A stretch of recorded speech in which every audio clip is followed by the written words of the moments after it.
In 1901, Ellen White, one of the founders of the Seventh-day Adventist Church, described a property she had seen in a dream on which the church would build a great medical institution. She spoke of trees forming a canopy over patients in wheelchairs in the fresh air. She asked church members in Southern California to begin looking in the Riverside area for such a place. Pastor John Burden took her words to heart. He found a luxury resort for sale that seemed to fit the description. It was worth over $155,000, but was being sold for $110,000, out of the question for the debt-laden members. When the price eventually came down to $45,000, Mrs. White asked Burden to keep her posted. Burden persuaded the owners to sell for $40,000, but was only given a few days' option to buy at that price. Upon hearing this, Mrs. White responded immediately and sent a telegram to Burden. "This is the very property we ought to have. Do not delay." Meanwhile, the local church leader sent a telegram advising him not to buy. Burden was caught in the middle. He forged ahead. Unable to find a donor, Burden ultimately borrowed $1,000 and signed the papers on May 29, 1905. John Burden and Mrs. White began recruiting for staff, saying up front that they didn't know when they would begin to pay salaries. But as the story of the purchase of Loma Linda spread, people who wanted to help out responded from across the nation. A century of service was beginning. There were questions as to what kind of institution Loma Linda should be. Should it train medical evangelists who would not be able to legally practice medicine? Or should it seek legal recognition? Ellen White advised that the medical school at Loma Linda is to be of the highest order. So the college leaders obtained a charter from the state of California and began seeking accreditation. And the rest is history. During the 1930s, Loma Linda continued an aggressive building program to meet the needs of a growing campus. One such significant addition came in 1934. The college chapel in West Hall, with a seating capacity of about 250, became entirely inadequate as the church membership reached 400 and continued growing. The board voted to build a new church at Loma Linda and named the new auditorium John Burden Hall on October 4, 1934. John Allen Burden had founded the Loma Linda Sanitarium in 1905. Commissioned by Mrs. White, he had devoted his untiring efforts to establish an institution where Seventh-day Adventist youth could be educated to become medical missionaries. Without his indomitable faith, creativity, and perseverance, Loma Linda University and Medical Center would never have come into existence. Burden Hall stands as a reminder of his faithfulness and commitment. 3 more buildings were completed in 1936. An anatomy building, a pathology building, and a physiology building, later named Shryock Hall, Evans Hall, and Risley Hall.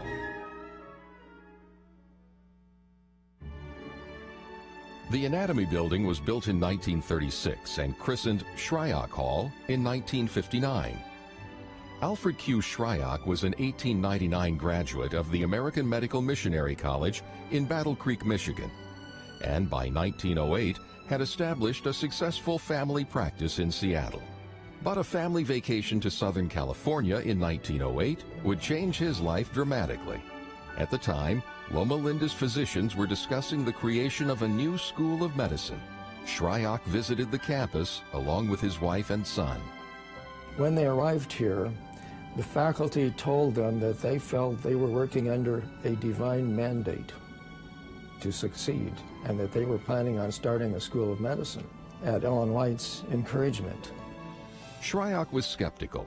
The plan to organize a school of medicine was incredibly ambitious, given that the sanitarium still struggled for its very existence. But the physicians at Loma Linda were confident and continued to correspond with Shryock by mail. "We believe the plan to develop a school here for the training of gospel medical missionary evangelists is divinely ordained," they wrote. Well, the Shryock's started thinking, what if the Lord is in this? we shouldn't just outright reject it. Let's ask God for a sign. So they asked God for a sign. They said, if we are to go to Loma Linda, would you help us sell our brand new home? Alfred Shryock stopped by the realtor's office and listed his home for sale. That home was sold by noon and was in escrow by sundown. The Lord had made it perfectly clear where he wanted the Shryoks to go. Alfred and Stella Shryock and their son Harold arrived at the Loma Linda Depot on New Year's Day, 1910, 3 months after the first class had begun in the new School of Medicine. Dr. Shryock taught histology and embryology, and anatomy and physiology. He taught every medical student the College of Medical Evangelists accepted during its first 40 years. He also established a collection of embryos that is known today as one of the finest in the world. Alfred Shryock Hall was used for the teaching of anatomy from 1936 until anatomy department moved to the new Centennial Complex in 2009. It is now being used by the School of Pharmacy.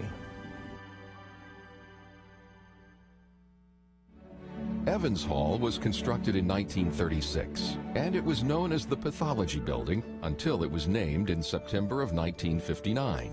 Newton G. Evans studied medicine for 3 years at the American Medical Missionary College in Battle Creek, Michigan. He completed his education in New York City in the year 1900. In the fall of 1913, Dr. Evans was invited to come here and teach a class to our senior student physicians. And then the very next year, our Board of Trustees invited him to become the president of the College of Medical Evangelists. And he was our president from 1914 until 1927. A devoted student of medicine himself, Dr. Evans achieved considerable distinction as an outstanding teacher. His teaching ability was surpassed only by his interest in obtaining and maintaining a first-rate faculty. His visions for Loma Linda reflected great imagination and inspiration, and he was an early contributor to a number of important advances in medicine. One of the greatest achievements of Dr. Newton Evans was in raising our rating with the American Medical Association from the original grade C to the grade A. Evans Hall today is used by the Center for Health Promotion. The top floor is used by the Physician's Assistant Sciences Program, the School of Allied Health Professions, and the Department of Preventive Medicine in the School of Medicine. In 1936, an amphitheater was built alongside the Pathology Building, Evans Hall. The amphitheater came to be named after a gifted man whose short tenure at Loma Linda had a lasting impact on students and faculty alike. That man was Orrin I. Cutler.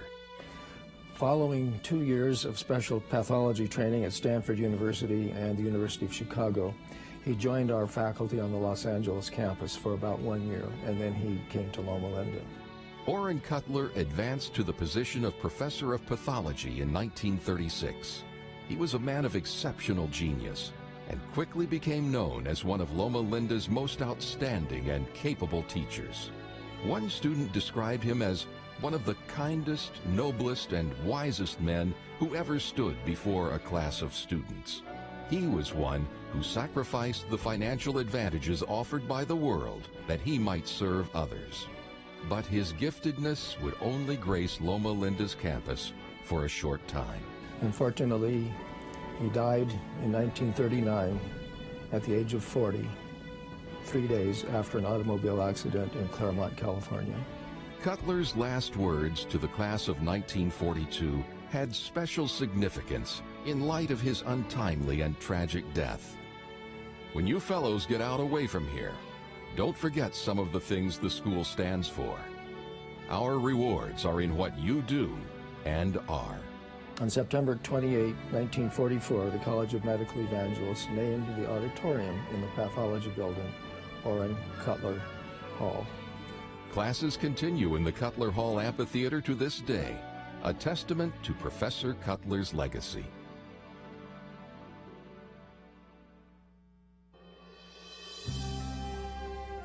In 2005, Loma Linda celebrated its 100th anniversary and constructed the Centennial Pathway, to commemorate 100 years of learning and service. I think part of what this pathway needs to be is help all of us remember the incredible background that makes up Loma Linda, why we are what we are today, the shoulders we are standing on to do what we are doing today. That's an absolutely essential part of that pathway. And then be able to, as you walk down that, look on one side and see Burden Hall, Risley Hall, Evans Hall, Shryock Hall, all these giants of the past that grace our quadrangle and make this campus what it is today. Right in the center of the quadrangle, the mission globe stands, representing decades of missionary service around the world. No single feature that distinguishes Loma Linda from other universities as much as our international or global commitment. The monument is inscribed with the names of more than 1,700 alumni, students, faculty, and staff who have served abroad throughout the years. And names are still being added. The Centennial Pathway and Mission Globe celebrate Loma Linda's unique history and serve as a constant reminder of all the men and women who worked to make the campus what it is today. Every single day, in both dramatic and quiet ways, Loma Linda's motto, "To make man whole," is renewed and confirmed here at home and around the world. The pioneers of Loma Linda's first sanitarium would no doubt be astonished by the huge buildings and by the innovations of modern medical science. But they would be glad to see that the staff, students, and faculty of Loma Linda are continuing their goal to continue the teaching and healing ministry of Jesus Christ. Today, we can join with Mrs. White in saying, in reviewing our past history, I can say, praise God. As I see what the Lord has wrought, I am filled with astonishment and with confidence in Christ as leader. We have nothing to fear for the future, except as we shall forget the way the Lord has led us and His teaching in our past history.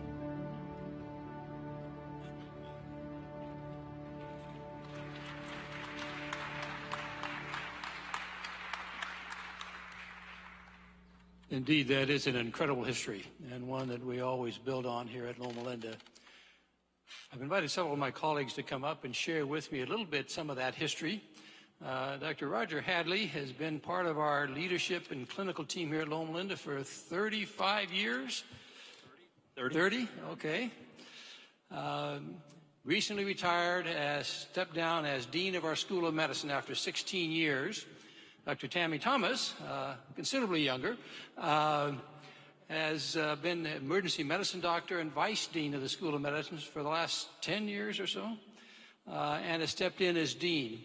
So I've invited them to come and share with me a little bit of the history of Loma Linda, because we want to start out by recognizing some of our pioneers that have recently passed. These are truly citizens of the world that, my clicker is not up here.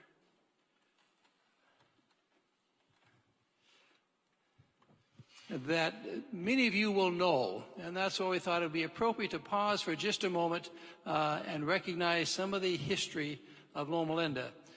You'll recognize the sculpture up on the hill. I trust many of you have had a chance to go up and see that. This is Ellen White, who arrived by train with Willie White, her son, to the Bryn Mawr station, just about a mile down the road here, was picked up and brought up to the hill and met John Burden.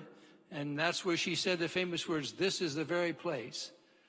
Now, you recall the story. She says, "I've been here before, Willie." She's, "Mother, you've never been here." She says, "Then this is the very place I saw in vision 4 years before, and I knew this would be where Loma Linda would be established." One of the pioneers that have been here for many years is Dr. Ellsworth Wareham. Many of you would know Dr. Wareham as chairman of our overseas heart surgery team. That has been so noted around the world. And we have a brief video clip on him. Well, I mow it, and I'm going to mow it when I reach the century mark, too.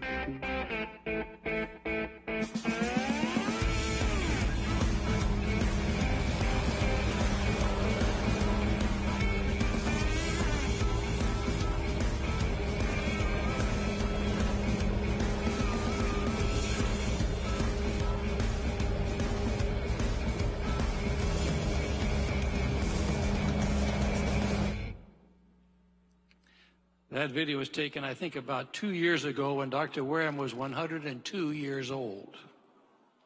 He recently passed away last October. And with Dr. Coggin, Joan Coggin, many of you will recognize as the partner with Dr. Wareham and the overseas heart surgery team, trained heart teams around the world. And literally teams in a number of different countries began open heart surgery based upon the skills that they provided. And Roger, you were part of that, as I recall, even as a medical student. Yes, it was 1974, and the heart team had already existed about 12 years, and I was fortunate to be in the right place at the right time. I was invited to go to Vietnam, South Vietnam, just after the Americans pulled out, but before the North Vietnamese took over South Vietnam. And I'm a member, I'm the third one from the left, representing the students who got the opportunity to go over to Vietnam and do the first open heart surgery on 60 children with congenital heart disease. What an experience. What a fortunate opportunity I had. I ought to give a quiz up here. Many will recognize. So here's Dr. Wareham, Dr. Coggin, Dr. Roy Jutsi, Dr. Wilfred Hughes, Levon Sutton, and the senior medical student, Roger Hadley, in 1974. That's right. Next to and there's an incredible story came out of that, Roger. Share that with us. There is. Now, 35 years later, I'm in the dean's office going over my emails, and up comes an email that I didn't recognize, but I read it, and they said, I'm writing on behalf of my mother, who 35 years ago was 14 years old, living outside Saigon. She had a hole in her heart, and they got her into Saigon, where they heard a group of American doctors were going to cure her cardiac disease. She had a repair at age 14. She was the last patient we operated on, and she eventually made it back to her home. But she got imprisoned. As the North Vietnamese came in, she was in prison. She escaped from prison. She was abused. She was beaten. She finally got into Thailand, and from Thailand, she immigrated to Canada, where she married someone, a Canadian, had a couple of kids, opened up a bed and breakfast, and did hairstyling as an occupation. For 10 years, she asked each one of her customers, would you know a group of American doctors who in 1974 would have gone to Vietnam and prepared the hole in my heart? I would like to thank them. And after asking that question for 10 years, someone finally said, try Loma Linda. Well, I'm trying Loma Linda. Could it be you? Now, I'm reading the email. She tells me the date of her operation. I was in Vietnam, and I've got a computer in front of me that has all my pictures, and I just sent up a picture of the 60 patients. And I said, are you in this picture? And she said, yes, I'm in the second row, first on the left. I found the doctors. She said, please, can I thank you? Can you come up and stay in my bed and breakfast, and I'll cut your hair for free. So I left my hair long, and with Dr. Wareham at age 95 or 6, it was 10 years ago, age 95 or 96, we got on the airplane, got off the airplane, we entered customs. Customs says, why are you here? I said, you would never believe it if I told you. So he let us through. And the next day, she cut our hair and didn't charge us. Meeting her surgeon 35 years after repair of her heart. Her disease, she would eventually died in her 20s. So she feels that we saved her life. What a great story. What a great story. Thank you.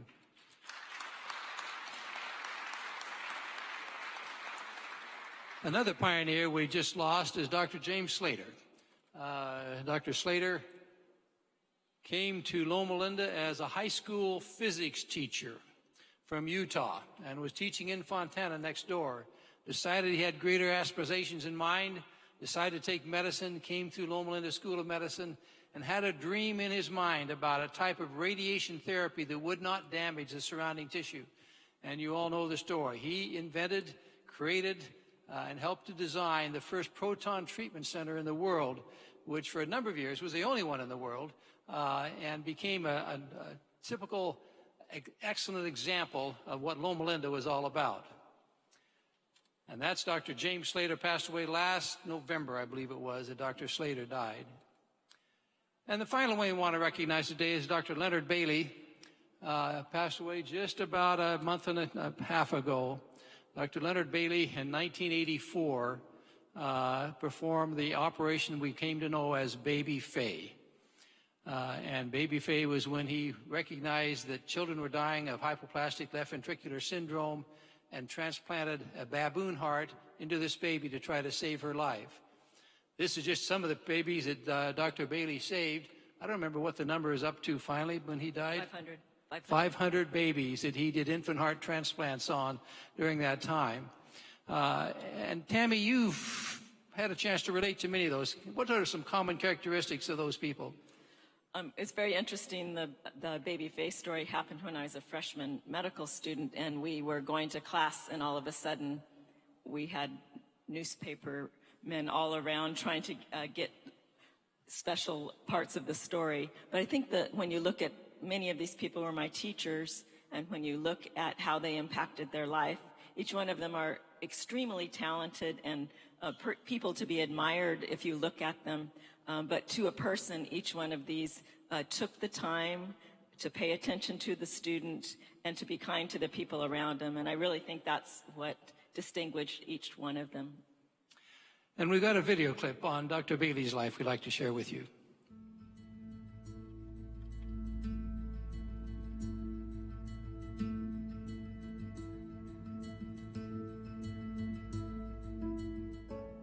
As a sophomore at Columbia Union College in Maryland, a young Leonard Bailey learned that his future in medicine may be in doubt when he met Walter Clark, the Dean of Admissions at Loma Linda University School of Medicine. He was an amazing, no-nonsense character who, after reviewing my college performance, said, "Bailey, if you're serious about becoming a doctor, here's what you'll do." And he spelled it out in no uncertain terms. My conversation with that Loma Linda dean was transformative. And from that day forward, I became a serious and a high-performing pre-medical student. Nevertheless, when I first applied to the Loma Linda Medical School, I was denied entry. I remember the profound disappointment. But I knew that I had some catching up to do, and I did exactly that. Plus, Nancy, my wife, and I began our relationship that year. And so for us, God had a better plan. The next year, I was accepted, and somehow I just knew that I had found the place that I was destined to be. During Dr. Bailey's second year at the School of Medicine, Dr. Lewis Smith performed the first successful kidney transplant at Loma Linda. That success gave Dr. Bailey ideas for his future. Soon, he found a home in cardiothoracic surgery, and after completing a fellowship at the Toronto Hospital for Sick Children, he came back to Loma Linda, determined to help infants with fatal heart disease. Certainly up until the early 1980s, none of these babies survived. None of them. After years of research and cross-species transplantation, Dr. Bailey and his team were ready to try and save the life of a child. A time came when a baby entered the hospital. It became known as baby Faith, ultimately. And my options that were given to me were, you can leave her here and let her die, you can take her to Barstow Hospital and let her die, or you can take her home and let her die. And together, we agreed that maybe baby Faye, instead of dying, which is what all babies with hypoplastic left heart syndrome did in those days, that perhaps baby Faye could be saved with this experimental technology of cross-species transplantation.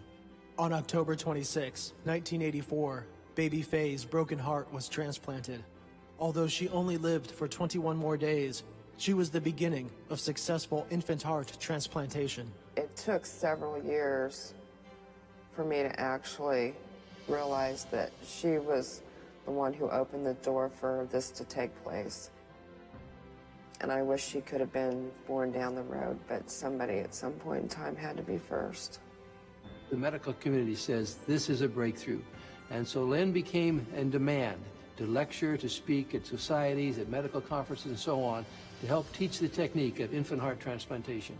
And that has literally changed the face of transplantation around the world, moving even beyond hearts to saying there are ways to save the lives of these tiniest among us. The impact of Dr. Bailey's operation on baby Faye is that he taught us, and he taught the world, that nothing's impossible, that persistent pursuit for the right answer of a difficult problem is our responsibility. Dr. Bailey would become one of the leading authorities on congenital heart surgery and go on to perform 376 infant heart transplants. Each time we do a heart transplant, and then to see that heart take its first sort of gangbusters contraction that's truly the miracle of heart transplantation. That's where the miracle finally occurs, right there. And the reason I say a miracle is because we have no control. What Dr. Bailey never lost was the emotional impact of saving a child's life, and that impact on that child's parents and others. The passion and the caring, together with professional expertise, is a unique combination among health professionals that Len displayed so very well. Dr. Bailey's influence spread well beyond the walls of the hospital in Loma Linda. Traveling with the overseas heart surgery team, he taught surgeons around the globe new techniques and impacted the lives of countless patients. While at home, he inspired medical students and the next generation of doctors. It's amazing. Anytime you can spend any time with a person that's literally done everything, seen everything, but has remained kind of humble and kept everything in perspective. It's great. If you're across the table from him operating on something that you've only seen once or twice, he's probably seen it 50 times, 100 times. Yeah, it was amazing. I wish I had more time with him. Everyone saw Dr. Bailey the same. This was a gentle man. This man was calm. This man was passionate. This man was persistent in perfection. This man is what we all want to grow up to be. In many ways, I sensed my own life was a bit of a perfect storm. And Loma Linda's evolution and life was a perfect storm. Many of these elements had to kind of come together to create pediatric heart transplantation. As a generation of infant heart transplant recipients grow up, graduate college, and have children of their own, we know that it took an incredible team to achieve these feats. But it all started with one man willing to put his big idea into action, a big idea that would change the world.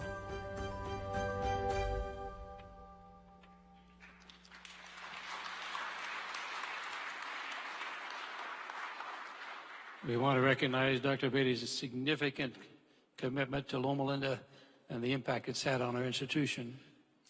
Many of you have had a chance to look at our mission globe out here in the center of the campus with nearly 2,000 people now of our alumni who have worked abroad. Part of that I'm the most proud of is the institutions they have helped to spawn. There's now 175 Adventist hospitals around the world. There's about 100 schools of nursing around the world. There's 4 schools of dentistry. And we've listed here now the schools of medicine, all of which Loma Linda has been involved with. Tammy, you've been on some of these trips and involved. Let's read them up here. Mexico, University de Montemorelos, Argentina, Nigeria, Peru, and the Philippines. Montemorelos, of course, started about 40-some years ago now. Argentina, more recently, about 20-some years ago. And then Babcock University in Nigeria, Peruvian Union University in the Philippines have all been more recent. Tammy, tell us a little bit about some of the trips you've been on and how Loma Linda is helping to establish those schools. Well, certainly the schools in both Mexico and Argentina have been around for quite some time and offer some very nice opportunities for collaboration between the Adventist medical schools around the world. The more recent schools that have opened up, we've done collaboration for faculty development, both at Peru Union University, as well as with Dr. Doris Mendoza at the Adventist University of the Philippines. It's very interesting because when you look at any one of these schools, including Loma Linda University, the reason we're here is because God wants us to be here and to be involved in transforming lives through the teaching and healing ministry of Jesus, and to be able to collaborate with the schools out there has been really a valuable and rewarding experience. Thank you, Tammy. I'm going to bring up the next slide before you all step off. Because, Roger, I've heard you say many times, few organizations can say that their mission statement from 114 years ago is the same as it is today. Well, I've had the chance to visit a number of medical schools, and you look at their history, and every 20, 30 years, they sort of change their mission, what their purpose is, et cetera. Not Loma Linda. What Ellen White planned for us, we're doing today. Yeah. Thank you to Roger and Tammy for coming up.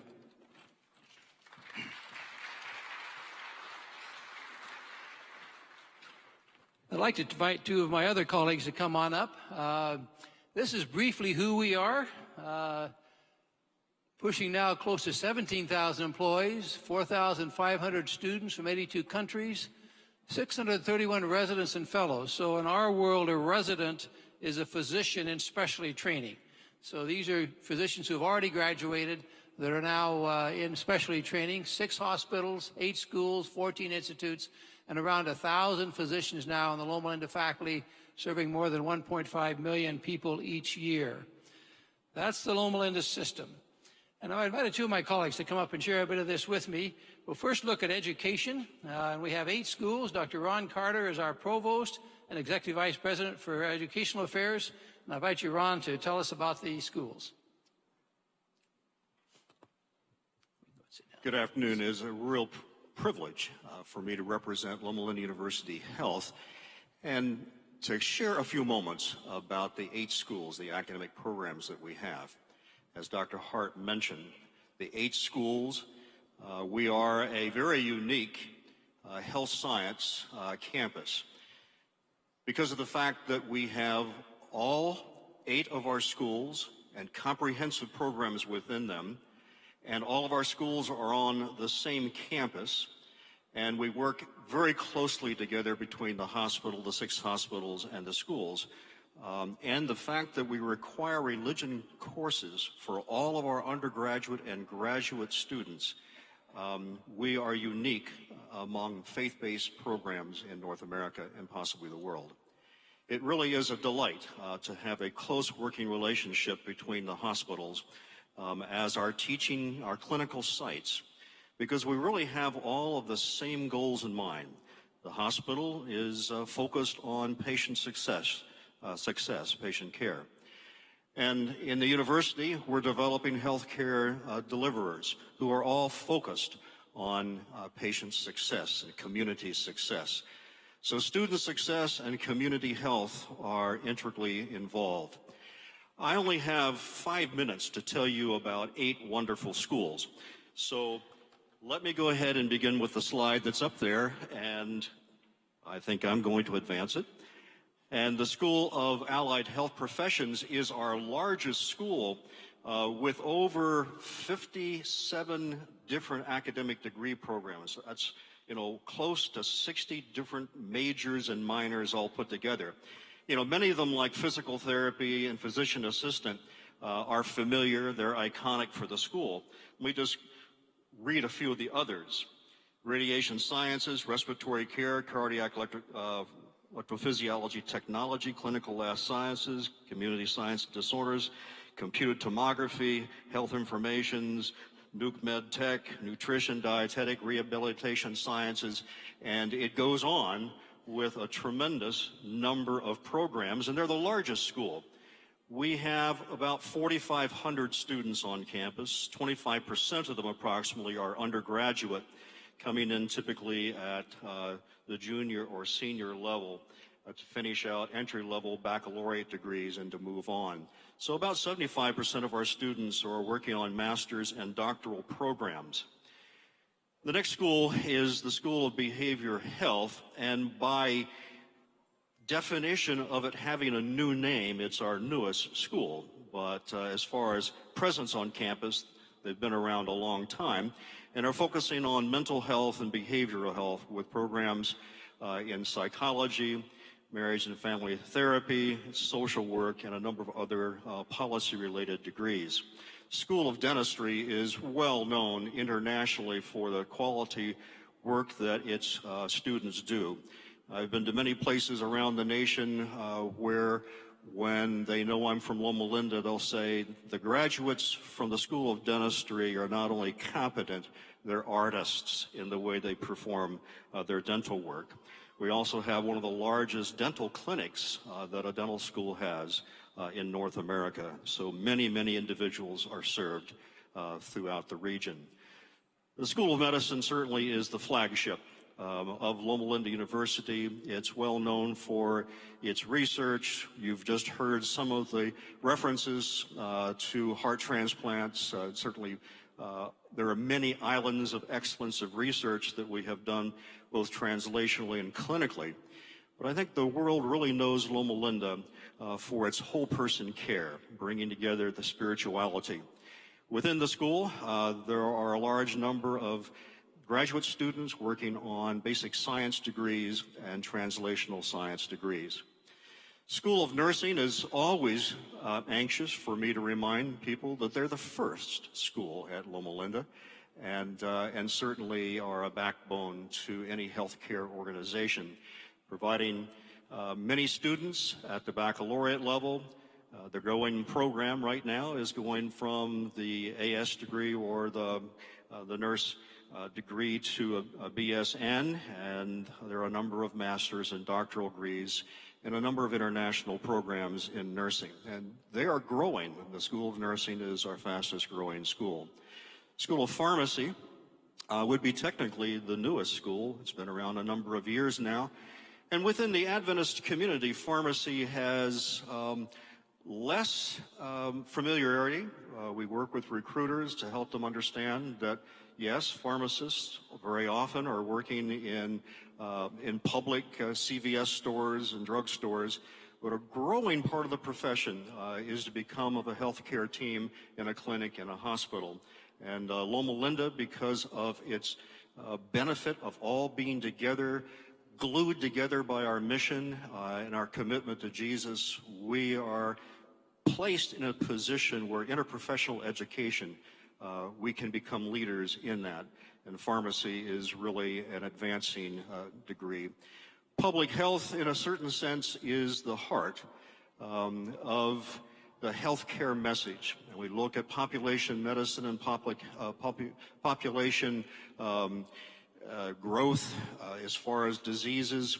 And all week long, we've been talking about issues that are dear to the heart of healthcare ministries. And the School of Public Health, with its MPH degrees and its DRPH and PH programs, is certainly at the center of the healthcare ministries. The School of Religion, in another way, is the heart of the campus, and that is that unlike graduate schools, even within our own church, the School of Religion here teaches required courses to all of our students, and a significant number of classes are taken by all of our students, and they really are at the heartbeat of trying to bring together the healthcare ministries of Jesus Christ to our campus. This last slide just quickly shows the number of students that are in each of the schools. Allied Health, as I mentioned, being the largest of the programs. When you look to the far right, to the smallest, that's a little deceptive because the School of Religion teaches every student. But they have a couple of degree programs of just their own, chaplaincy and an ethics program. So their ministry is to all. The beauty of Loma Linda University, as Dr. Hadley mentioned, is that for 114 years we have been focused on the same mission of Jesus Christ and bringing his education, his healing ministry to the world. Thank you.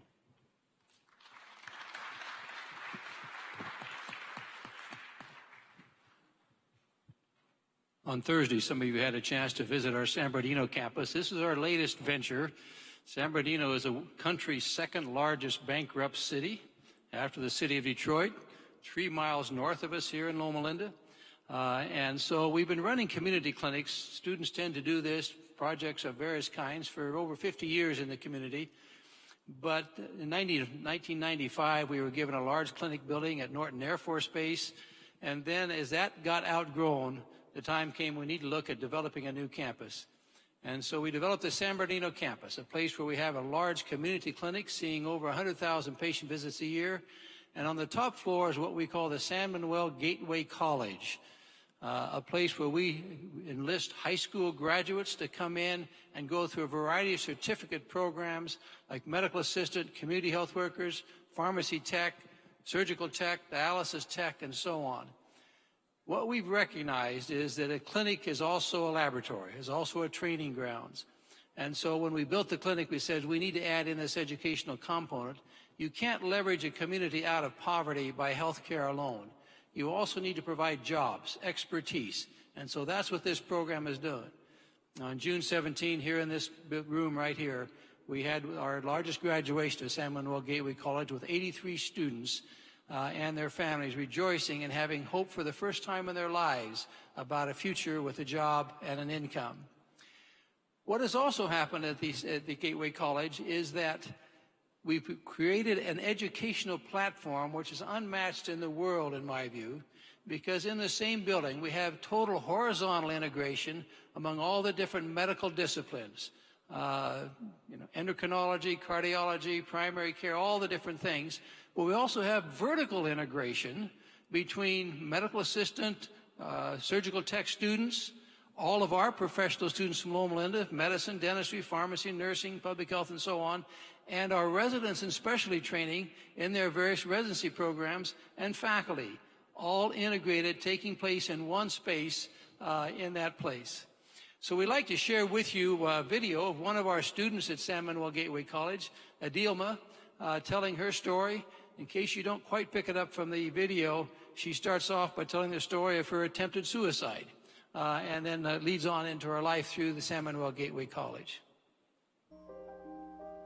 San Bernardino is 60 miles out of Los Angeles. It's considered the ghetto of Southern California because there's a lot of violence, a lot of families in poverty, a lot of homeless. Living in the borderline of San Bernardino, I see both ends.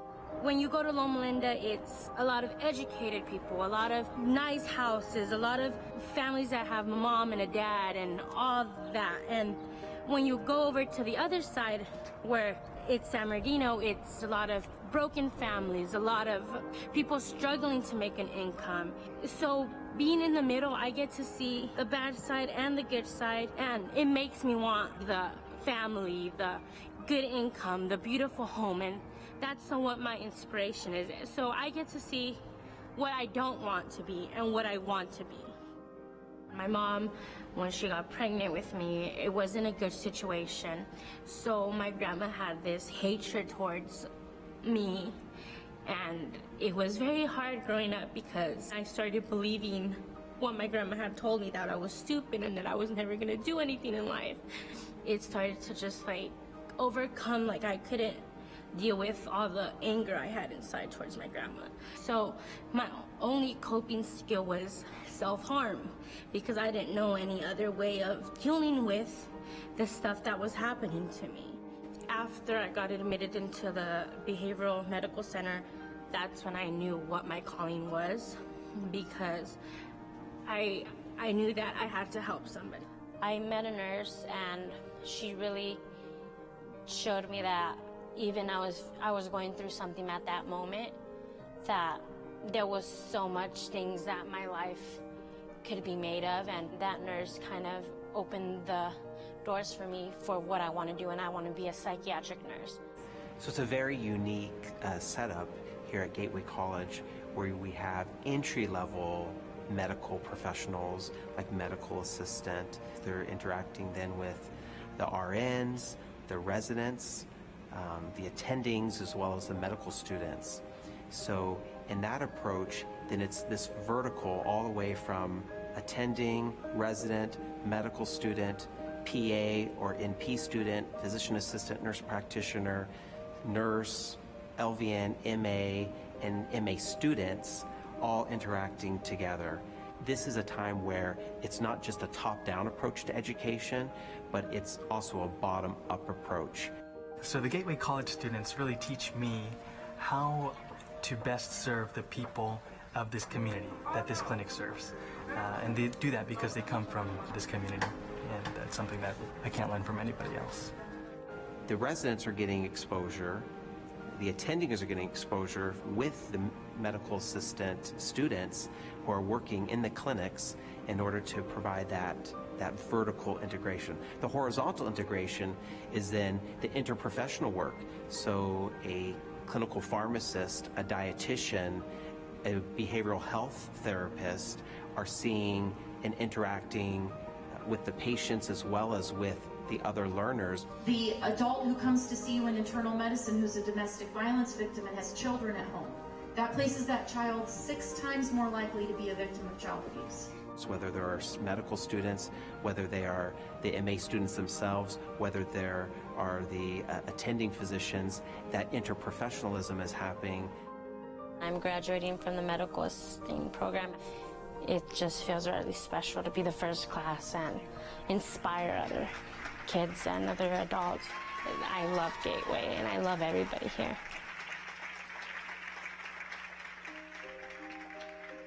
I'm a medical assistant now at SAC Health System, which stands for Social Action Community Health Care. I love my job, and giving back to my community in healthcare is amazing because when you try to help a patient and you know what they're feeling, it's a different experience. That's why I am here, and that's why I pursue healthcare, because I want to help a little girl or somebody that doesn't feel loved, to let them know that you have a purpose in life. Don't let anybody stop you.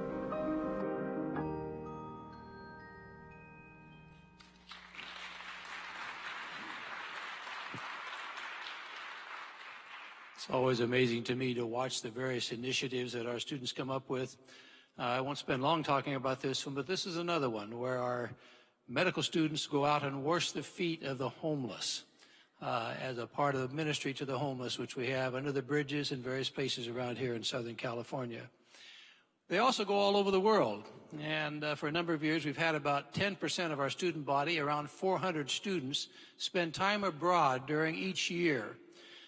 Several years ago, our dean said, this is so impactful, this is so useful, let's increase the number. And so last year we decided to double that number, and last year around 700 of our students spent time abroad. And the goal is to continue to do that. And I want to thank many of you here, because you host these students in their learning experiences. They spend time out there. Let's look at a brief video of some of their activities.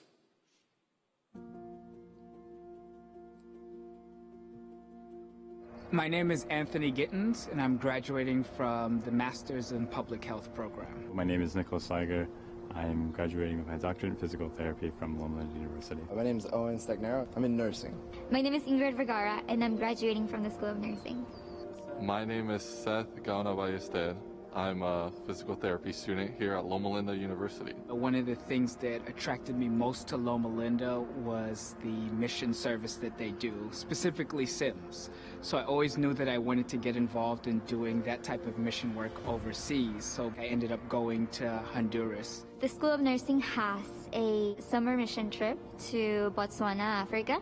I've always wanted to do mission work ever since I was little. So I got involved. And honestly, I think it was the best decision I've ever made.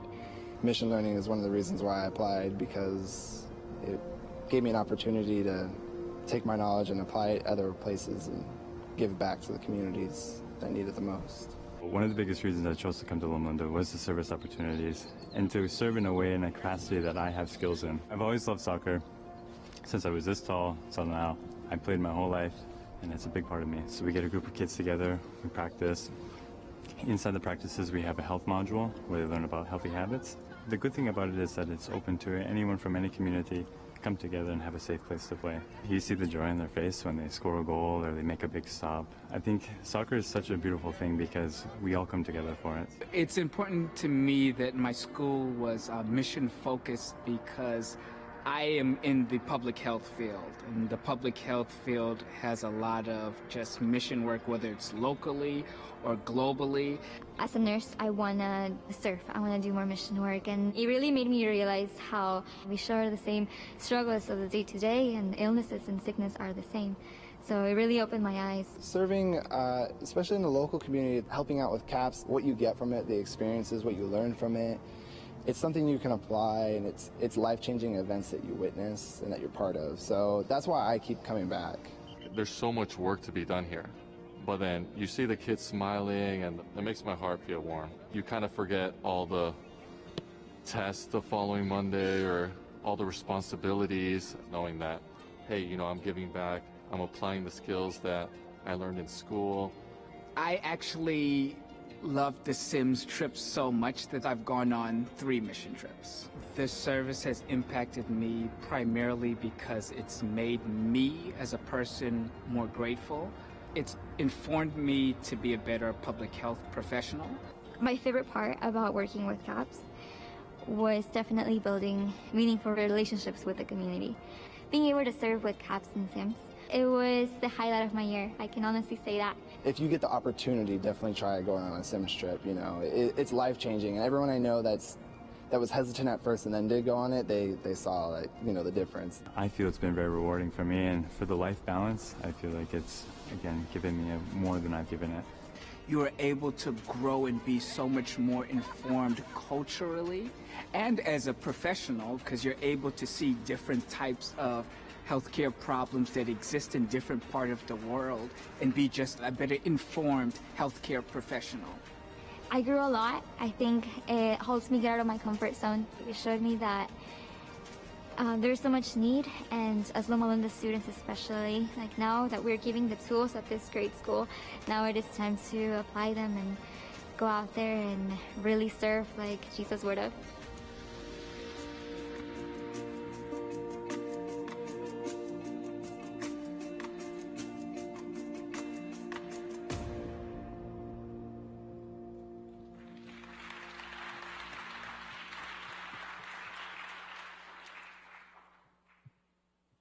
And that ends up with a lot of happy people out there serving around the world.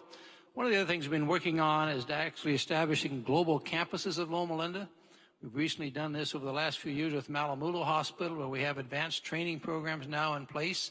We're now working on Haiti Adventist Hospital in Port-au-Prince, Haiti, and then working also on Shir Memorial Hospital in Nepal. As a place where we can actually take the level of care up to a higher level and provide both research and educational opportunities at the highest level.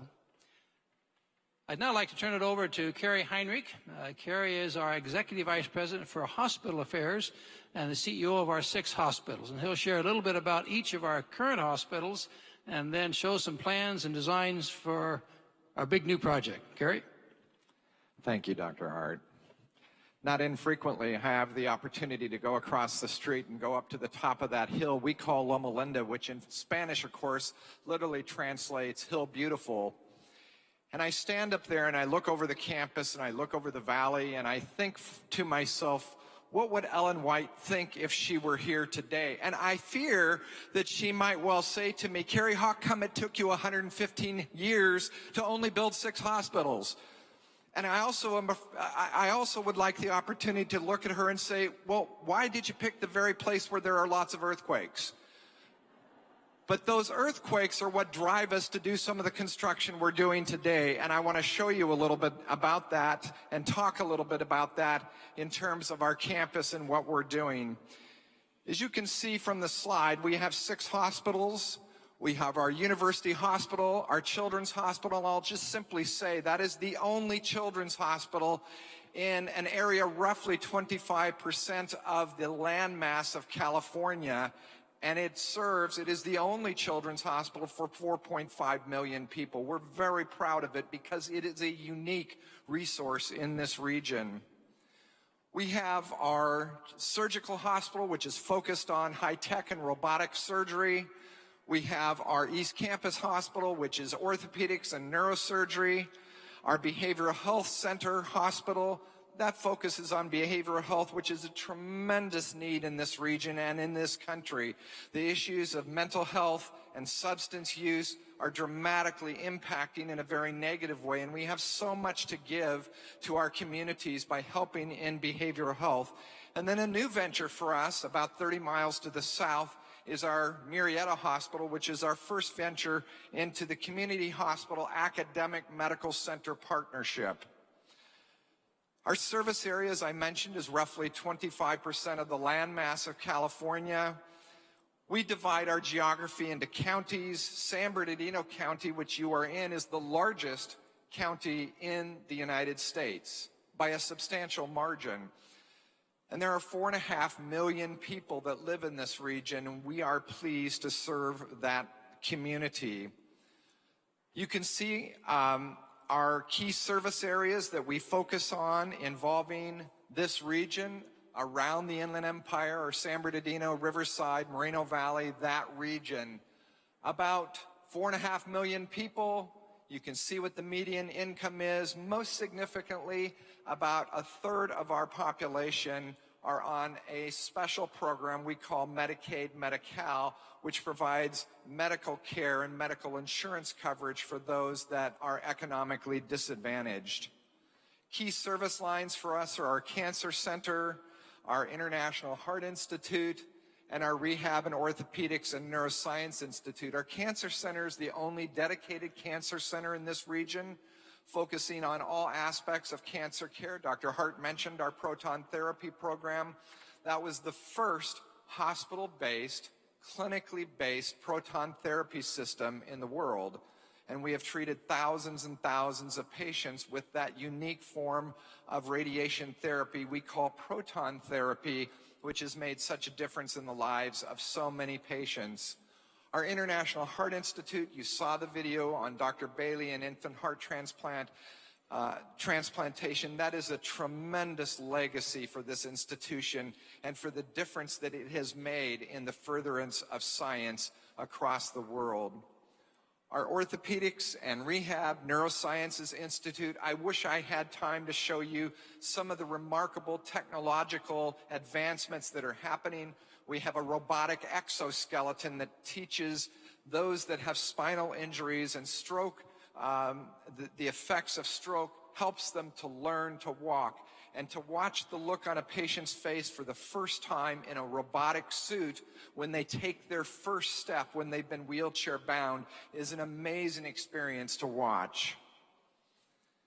Regional expansion, we're focused on primary care, and we're focused in our women and children's health, as I talked about. Our Perinatal Institute is a tremendous opportunity for us to outreach in this community.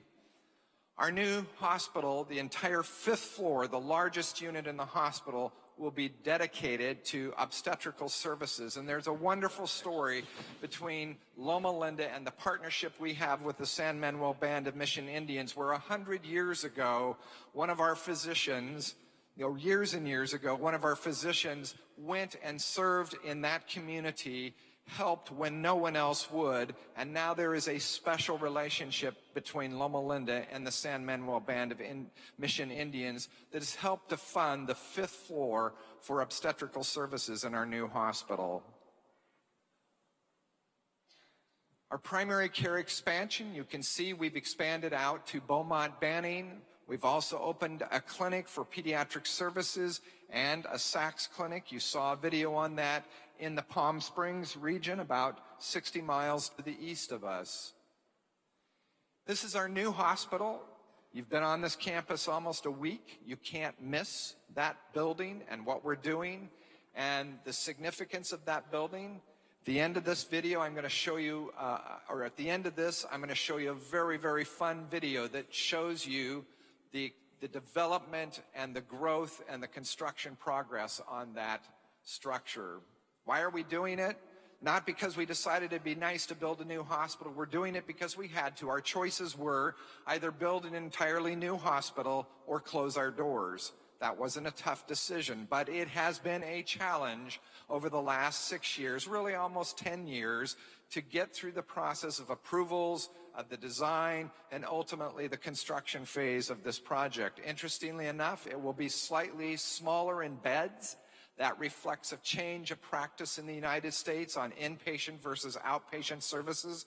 But most importantly, it will be all private rooms that allow each patient to have a private room and the ability to heal in their own unique private space.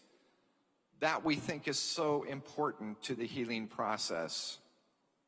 Our Vision 2020 campaign focuses on keeping in front of us cutting-edge medicine, the advancement of science, but to do it in a way that is true to our heritage, that is true to our faith-based principles, and to integrate teaching and a laboratory opportunity for our students in nursing and pharmacy and all the schools that Dr. Carter talked about to use our hospitals as an opportunity for teaching and, most importantly, an opportunity to give a face to the world of the Seventh-day Adventist Church and the teaching and healing ministry of Jesus Christ. I'll show you just a few pictures here that are really key points in the construction of our project. This is the groundbreaking, May 22nd, 2016. If you look very closely in that picture, you'll see Elder Cooper, our board chair, and he'll be speaking to us just in a little bit. And he was there part of this process along with various members of our board and community leaders. A very, very big day. But think about that. That's just 3 years ago, and that's what the site of construction looked like. This is the night of March 26, 2017. I was actually there on top of the Children's Hospital that night, peering down, looking at hundreds and hundreds and hundreds of yards of concrete being poured all in one 24-hour stretch. August 15, the first pedestal is being set. You'll see it, and I'll describe it a little further, but that hospital structure sits on 126 pedestals. It actually doesn't sit on a firm, fixed foundation to the ground. It sits on 126 pedestals with a disc structure on top of that that allows the ground to move up to 4 feet in any direction while the building stays relatively stable. Most buildings in an earthquake sway back and forth. That building is designed to stay relatively constant in its position while the ground moves, in some cases, can move dramatically underneath the hospital. This is the setting of the first base isolator, August of 2017, just 2 years ago. December of 2017, the first major placement of steel. That piece of steel that you see in this picture weighed almost 70,000 pounds. There are over 25,000 tons of steel in that structure. It's painful when I say that number because I know how much that 25,000 tons of steel actually costs. This is a picture of the base isolator installed, so you can get a sense for that. Picture of the podium on July the 3rd, just a year ago. That's what the hospital looked like just 1 year ago. October, now the topping off ceremony that we had with our board leadership and community leadership in December. This is January, now March. Emergency systems install, and this is the internal build out, and finally a picture of a bird's eye view of the institution as it currently stands just a couple of days ago. And you can see the internal infrastructure that's going forward.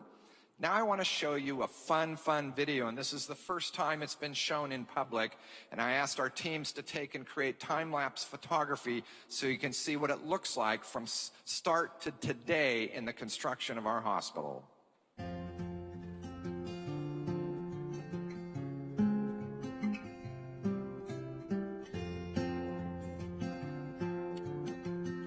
That's what the parking lot used to look like, where you would fight for a parking space.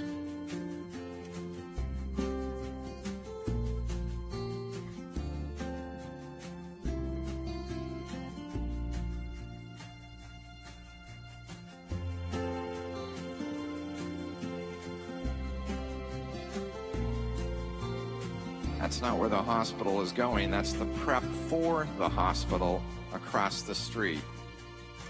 Now the new entrance has been created, and now the parking lot's gone, and you can see where the hospital's going to go.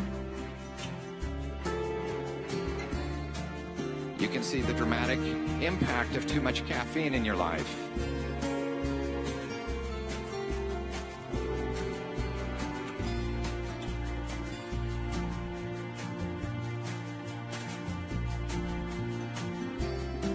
The hole that they dug ultimately went down almost 60 feet.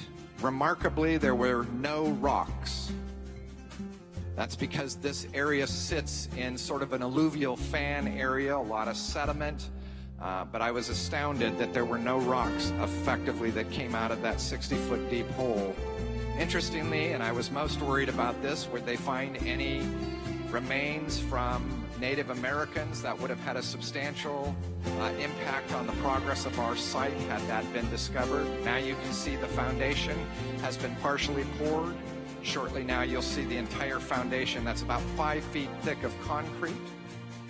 Now the steel is starting to go in with regard to that on top of the foundation for the pedestals.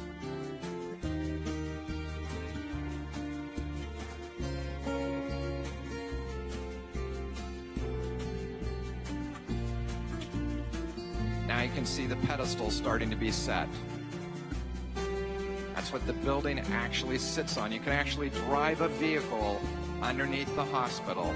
I'm not joking. You can actually drive underneath the hospital and look up and see the hospital structure above you, because it sits on those pedestals that you're now seeing being installed. Now you can see them taking shape. Now you can see there's 126 of them there.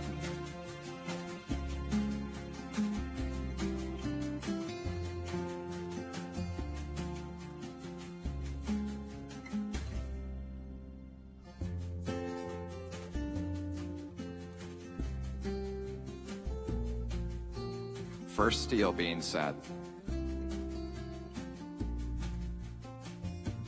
And all over 10,000 steel I-beams were set in the superstructure of the building.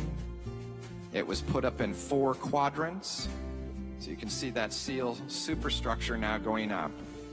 2 large cranes setting all of that steel.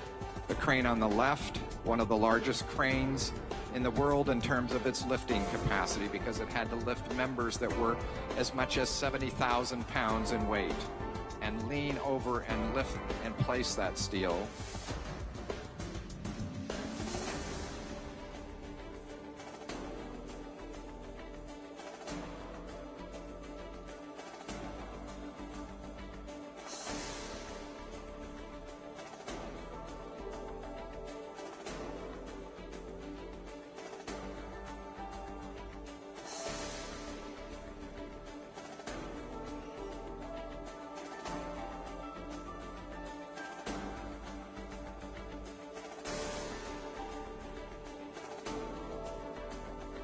There are 16 floors in the hospital, in the adult tower, second tallest structure in the Inland Empire.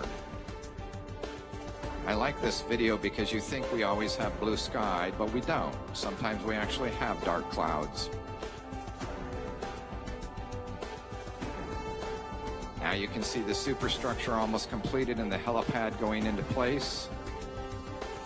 What we call the pedestals, the first 5 stories of the structure. You can now see that in place. You may wonder why those tarps are there. That was to keep rain out. Yes, it does rain in Southern California. You can see the clouds that prove it.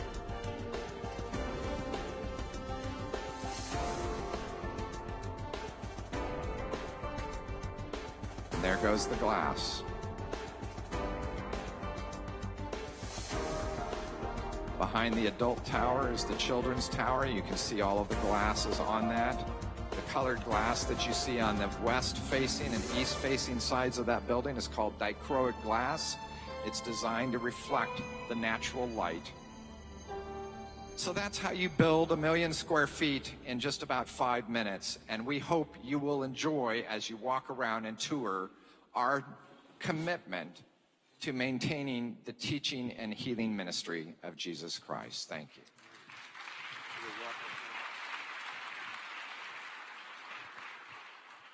Thank you all very much. That's the story of Loma Linda. We don't expect to be here for another 100 years, but we do intend to continue to serve our Lord, train students, and serve this church until he comes. Thank you very much.